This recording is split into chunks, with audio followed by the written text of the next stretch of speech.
आजच्या भागामध्ये आपण पाहणार आहोत की संतोष जो आहे तो आता सगळ्या घरातल्यांसमोर माफी मागत असतो. पण श्रीनिवासांना माहिती असतं की संतोषची नेहमीप्रमाणेच ही नाटकं आहेत, म्हणून श्रीनिवास सरळ त्याला म्हणतात की ही सगळी तुझी नाटकं आहेत. संतोष आता श्रीनिवासांना म्हणतो की तुम्हाला हे सगळं नाटक वाटतंय तर मी ना माझं डोकंही आपटतो. त्याला असं वाटतं की तो डोकं आपटतोय म्हटल्यावर त्याला थांबवतील, पण श्रीनिवास त्याला काही थांबवत नसतात. त्याचबरोबर संतोषला हेही वाटतं की आपल्याला आपली आई लक्ष्मीसुद्धा थांबवेल, पण तिनेसुद्धा काही केल्या थांबवलेलं नसतं आणि त्यामुळेच ना आता त्याची सगळी नाटकं सगळ्यांना माहिती असतात. त्यामुळे श्रीनिवास त्याला घरात घ्यायला सरळ सरळ नकार देतात. त्याच वेळेला त्याला आठवणसुद्धा करून देतात की तू या आधीसुद्धा सांगितलं होतंस की तू या घरात येणार नाहीस, मग आता कशाला तुला यायचं आहे. आता सगळीजणं घरामध्ये येतात. घरामध्ये जसा प्रवेश करतात तसाच आता सगळ्यांना आनंद झालेला असतो, कारण आता हे त्यांचं हक्काचं घर झालेलं असतं. इतके दिवस भाड्याने या घरात राहत होते, पण तेच घर आता हक्काचं झाल्यामुळे ना त्यांना छान वाटत असतं. तेच आता दुसरीकडे पाहायला मिळत असते की नीलांबरीची जी प्रेग्नन्सी टेस्ट असते ती पॉझिटिव्ह आलेली असते आणि त्यामुळेच ना ती खूप जास्त खुश असते. अधिराज तिला विचारतो की काय आहे हे सगळं दाखव. मग आता जेव्हा तो किट पाहतो तेव्हा त्या 2 लाईन्स आलेल्या पाहून तो चकित होतो, कारण कधीही अधिराज जो आहे तो बाबा होऊ शकणार नव्हता, कारण त्याच्यामध्ये तसे काहीसे फॉल्ट होते. त्याच्यामुळे तो कधीच नीलांबरीला प्रेग्नंट करू शकणार नव्हता, पण नीलाने काहीतरी केलेलं आहे जेणेकरून ह्या सगळ्या गोष्टी शक्य झालेल्या आहेत. आणि त्यामुळेच ना अधिराज म्हणतो की हे सगळं काय आहे नीलांबरी, तुला लाज तरी वाटते का, म्हणजे तू बाहेर जाऊन. मग तेव्हा ती म्हणते की मग काय झालं बाहेर जाऊन मी काही केलं तर त्यात बिघडतंय काय. मुळात मला सांगा, तुम्हाला बाबा होण्याचा हक्क मिळतोय, मी तुमच्यासाठी एवढं सगळं केलं नाही तर अख्खं गाव आहे ना तुम्हाला नावं ठेवेल, असंही ती बोलत असते. तर जिथे श्रीनिवास बसलेले असताना लक्ष्मी त्यांच्याकडे येते आणि लक्ष्मी श्रीनिवास यांना बोलते की तुम्हाला खरं तर संतोषच्या वागण्याचं वाईट वाटतंय का, म्हणजे संतोषला आपण बाहेर उभं केलं आहे ह्याचं वाईट वाटतंय का, जर सांगा ना. तेव्हाच ना नीलांबरीला ते म्हणत असतात की मला त्याचं वाईट वाटत नाही आहे, कारण तो काही झालं तरी सुधारणार नाही आहे हे मलासुद्धा माहिती आहे. तेच दुसरीकडे आता पाहायला मिळत असतं की लक्ष्मी जी आहे ती म्हणत असते की जेव्हा आपलं एखादं घर झालं तर तेव्हा आपण काय ठरवलं होतं की एकदा का आपलं घर झालं की आपण या घरामध्ये एकदम सोयीस्करित्या राहणार आहोत, आपलं कुटुंब आपलं सगळेजण एकत्र या घरामध्ये राहणार आहोत. मग आता काय झालं आहे तुम्हाला, तुम्ही असं का करताय, असंही आता म्हटलं जात असतं. आणि जेव्हा या सगळ्या काही गोष्टी बोलल्या जातात ना तेव्हा मात्र आता इकडे असणारे श्रीनिवास म्हणतात की आताच्या घडीला त्याला घरात घेऊ शकतो आपण, पण नंतरचं काय, काही झालं ना तरी तो सुधारणाऱ्यातला नाही आहे. आता दुसरीकडे संतोषला सांगितलं जातं की तुला या घरात राहायची परवानगी दिलेली आहे, आणि या घरात राहायचं असेल तर आमचं ऐकावं लागेल. त्याचबरोबर आता तुला सगळं सामान शिफ्ट करायचे, म्हणजेच कारखान्यामध्ये काही सामान ठेवले ते इथपर्यंत आणून व्यवस्थित लावायचं आहे. मग तेव्हाच तो म्हणत असतो की मला भूक लागलेली असली म्हणून काय झालं, पण तुला या सगळ्या गोष्टी कराव्याच लागणार आहेत, कारण तेव्हाच खायला भेटेल जेव्हा हे घर व्यवस्थित लागेल. मग आता संतोषला या घरात राहायचं आहे तर संतोषला ऐकणं हे भाग होतं. तेच आता दुसरीकडे संतोष जो आहे तो आता म्हणत असतो की कसं काय करायचं आहे सांग. मग तेव्हाच ना त्याला सांगितलं जातं की हे सगळं सामान जे आहे ते तुला तिकडनं आणायचं आहे आणि इकडे आणून ठेवायचं आहे.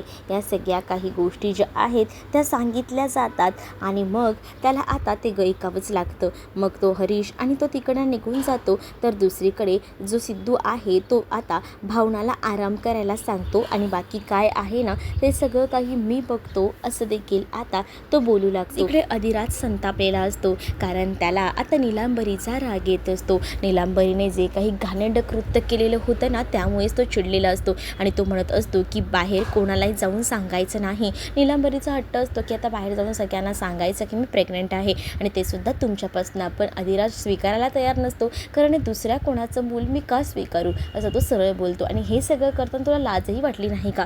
त्यावरती म्हणते की लाज कसली वाटायची, इतके दिवस ज्या गोष्टीसाठी मी आसुसलेली होते, मला आई व्हायचं आहे, मग आता ती गोष्ट शक्य झाली आहे. आता भावनाच्या नाकावर टिचून मी सुद्धा सांगू शकते की मीही प्रेग्नंट आहे आणि मी आई होणार आहे, आणि तुम्हाला हे सगळं सगळ्यांना सांगावंच लागणार आहे, नाही तर तुमचं काय होणार ते तुम्हाला माहिती आहे. तुम्हाला जर तुमचा पुरुषार्थ जपायचा असेल तर बघा माझं जे काही सांगते ते ऐका. पण आता अधिराजला ह्या गोष्टी मान्य होत नसतात. आता दुसरीकडे पाहायला मिळत असतं की जानू जे आहे ते लक्ष्मीला बेडरूममध्ये घेऊन येते आणि बेडरूममध्ये घेऊन आल्यानंतर सांगत असते की आता आई मी तुझं काही ऐकणार नाही आहे.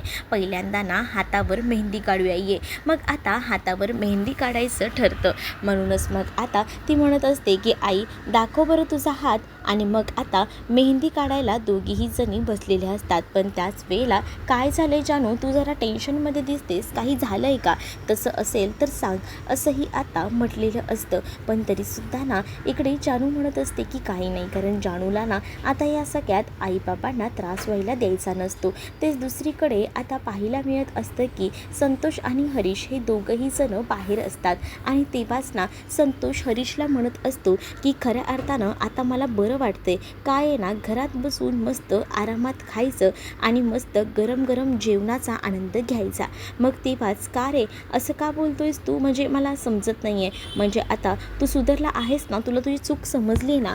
काय मी कधी सुधारलो आहे, म्हणजे मुळात मी बिघडलो आहे कधी सुधारायला, असंही आता तो बोलत असतो. आणि जेव्हा या सगळ्या काही गोष्टी तो बोलतो ना, तेव्हा मात्र आता संतोष त्याला सांगत असतो की उलट आहे ना आता मी डबल भाडं खाणार आहे. म्हणजे इकडनं सुद्धा पैसा आणि तिकडून सुद्धा आता माझं राहतं घर मी भाड्यावर देणार आहे. तेच इकडे सामान भरताना साखरेऐवजी मीठ जे आहे ते आता सरबतामध्ये मिक्स करत असते. आणि हे सगळं विनाने बघितलेलं असतं. आणि त्यामुळेच ना त्यांच्या आता किचनमध्ये वाद सुरू असतात. तर त्या दोघींचेही भांडणं सुरू असताना तिथे आता हरीश येतो. हरीश तिथे आल्यानंतर आता जोरजोरात टाळ्या वाजवू लागतो. जेव्हा आता तो टाळ्या वाजवत असतो ना, मग त्याला विचारलं जातं की तुला काय झालं आहे? मग तो बोलतो की खऱ्या अर्थानं आता घरी आल्यासारखं वाटतंय. म्हणजे कसं तुमच्या दोघींचीही भांडणं होत आहेत ना, त्यामुळे आता खूपच जास्त बरं वाटतंय असं देखील म्हटलं जात असतं. मग जेव्हा या सगळ्या काही गोष्टी बोलल्या जातात, वीणासुद्धा देवाकडे प्रार्थना करत असते की हे घर असंच आनंदात बहरत राहू दे. तेच दुसरीकडे आता जयंत फोनवर बोलत असतो. त्याचं लक्ष अचानक आजीच्या रूमकडे जातं. आजी झोपलेली असताना आजीची होणारी हालचाल ही त्यानं पाहिलेली असते. तेच दुसरीकडे आता जयंत जो आहे तो बघत असतो. त्याला डाऊट येतो, काहीतरी इलाज तर करायला हवा असं देखील आता त्याला वाटत असतं. तेच आता दुसरीकडे पाहायला मिळत असतं की हरीश जो आहे तो आता बोलत असतो की आता आपल्या इथे मेट्रो चालू होत आहेत, त्यामुळे आपण हे घर घेतलंय ना ते बरं झालं, कारण आपल्या या घराची किंमत दुपटीनं वाढणार आहे. आणि इथे असणाऱ्या भाड्यांना, या भाड्याची जी घरं आहेत त्यांनासुद्धा चांगलेच पैसे मोजावे लागणार आहेत.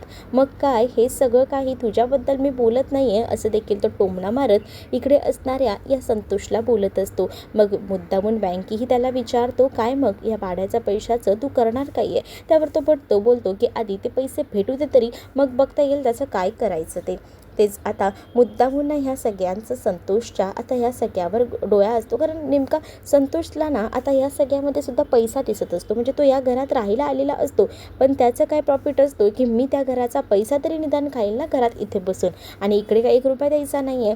तिकडेच आता वीणा जी आहे ती आता आजीला भरवत असते. वीणा जेव्हा आजीला भरवत असते तेव्हा मात्र आता जयंत जो आहे तो म्हणत असतो की काय झालं वीणा वहिनी, द्या मी भरवतो. तसेही तुम्हाला आप्पांनासुद्धा औषधं त्यांनासुद्धा खायला द्यायचं असेल ना? मग वीणा म्हणते की हो. मग तेव्हाच ना आजीच्या मनात प्रश्न येतात की हा मला का भरवायला आलाय. पण तेव्हाच ना आता आजीला म्हणतो की बघा आजी, यामध्ये मी तर काही मिक्स केलेलं नाही आहे. म्हणजे तुम्हाला असं वाटत असेल की यात काय मी मिक्स केलं आहे, पण आताच वीणा वहिनीच्या हातात नाही वाटी घेतली, त्यामुळे आता तरी सध्या तरी काही नाही. पण मला ना तुमच्यावर डाऊट येतोय, म्हणजे तुम्ही ना कोमातनं बाहेर आलेत असं मला वाटतंय, पण तुम्ही माझ्यापासून या गोष्टी लपवताय का? असंही तो आता मुद्दामून ना आजीकडे बघून बोलत असतो. आजीला आता काहीच बोलता येत नसतं. आजी शांतच राहते, कारण आजीला कळत नसतं की काय करावं, कारण अजूनही त्यांचा प्लॅन जो आहे तो वर्क झालेला नसतो. मग तेव्हाच त्याच्या लक्षात येतं की तुमची तर डॉक्टरची सुद्धा अपॉइंटमेंट असेल, मग तुम्हाला डॉक्टरांकडे सुद्धा घेऊन जायचं असेल. तेच वीणा आता इकडे बाबांना भरवायला आलेली असते लक्ष्मीच्या, आणि तेव्हासुद्धा ना ते काहीतरी बोलायला पाहत असतात. मग जेव्हा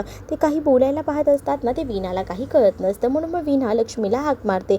लक्ष्मीला जेव्हा वीणा हाक मारते तेव्हा तिथे जानूसुद्धा आलेली असते, आणि जानूकडे बघूनच ते खाणाखुणा करत असतात.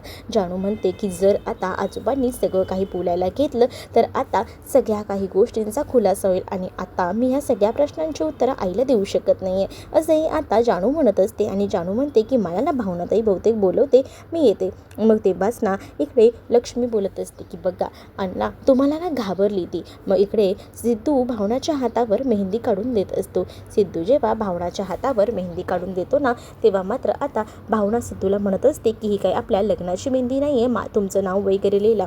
तेव्हा तो म्हणत असतो की असू दे ना, लग्नाची नसली म्हणून काय झालं, पण मला माझ्या बायकोच्या हातावर मेहंदी काढायला भेटते ना, त्यापेक्षा वेगळं काही असू शकतं. मग आता तो मेहंदी वगैरे काढत असतो, तेवढ्यातच तिथे जानू आलेली असते. जानू खरं तर ना हे विचारायला आलेली असते, कारण जयंत कुठेच दिसत नसतो, त्यामुळे नक्कीच त्याचं काहीतरी प्लॅनिंग सुरू असणार असा कुठेतरी डाऊट येत असतो. म्हणून ती शोधत शोधत तिथपर्यंत आलेली असते, पण तिथे कुठेही आता तो भेटत नसतो. तेच आता दुसरीकडे पाहायला मिळत श्रीनिवासांकडे जयंत आलेला असतो आणि तो म्हणत असतो की आजींना डॉक्टरांकडे घेऊन जायचंय, तर तुम्ही बिझी असाल तर मी आजीला घेऊन जातो. त्यावर श्रीनिवास म्हणतात की तुम्हाला त्रास द्यायला मलाही आवडत नाही. मग आता त्यात काय एवढं, नका काळजी करू, मी आहे ना, मी कशासाठी आहे, मी सुद्धा तुमचा मुलगाच आहे ना. मग इकडे जानू सगळीकडे शोधते आणि त्यानंतर ती आजीच्या रूममध्ये सुद्धा जाते. आजीच्या रूममध्ये गेल्यावर तिला आजीही कुठेच दिसत नसते आणि त्यामुळेच ना डाऊट येत असतो. मग आता टेन्शन येतं की काय करावं. पण इकडे तोपर्यंत जयंत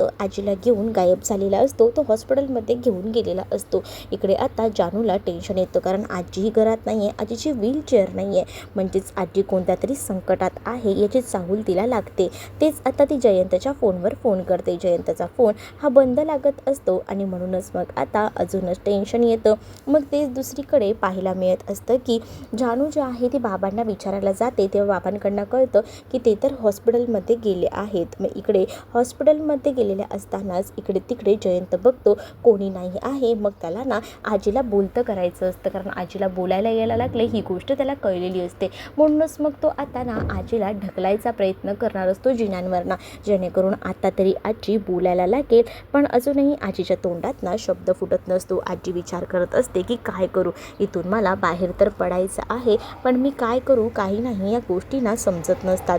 तेच आता दुसरीकडे जानूच्या बद्दल तिला विचार येत असतात की काय करायचं, कारण या सगळ्यासाठीच ती तर शांत असते, कारण जानूला त्रास व्हायला नको. पण आता जयंत जो आहे ना तो तिला जिन्यांवरनं ढकलायचा प्रयत्न करत असतो. त्यामुळे आता टेन्शन तर आलेलं असतं. त्यामुळे जानू आता बघते पुन्हा एकदा जाऊन की इकडे भावना आणि सिद्धू खूप जास्त खुश आहेत, सगळेजण घरात खुश असतात. मग ती विचार करत असते की काय करावं, या सगळ्या गोष्टींबद्दल कोणाला बोलावं काय नाही हे समजत नसतं. मग ती बाहेर जाते आणि एका चिठ्ठीमध्ये शांतादेवी यांच्या जीवाला धोका आहे अशी चिठ्ठी बनवते, कारण तिला ना काही सुचत नसतं. तिला असं वाटत असतं की काही झालं तरी वाचवायला हवं. पण आता तिने सांगितलं तर तिने सांगितल्यावर डाऊट येईल ना की तुला कसं माहिती, म्हणून तिने चिठ्ठी लिहिलेली असते. आणि तेवढ्यात वीणा तिकडनं ज्यूस घेऊन भावना सिद्धूसाठी चाललेली असते, तेव्हा ती मध्येच जानू तिला अडवते आणि तुझा पदर बघ वहिनी असं सांगून ती तिला मागे बघायला सांगते. मग तोपर्यंत त्या ज्यूसच्या ग्लासखाली तिने आता ती चिठ्ठी ठेवलेली असते आतमध्ये. आता जेव्हा वीणा तो ग्लास घेऊन जाते तेव्हा वीणाने दिलेला ग्लास आता लगेच भावना प्यायला घेते. भावनाच्या ग्लासला नेमकी ती चिठ्ठी सापडते.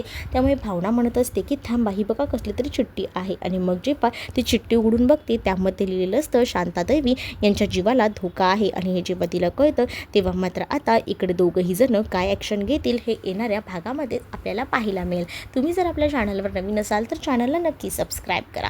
चला तर मग भेटूया पुढच्या भागात.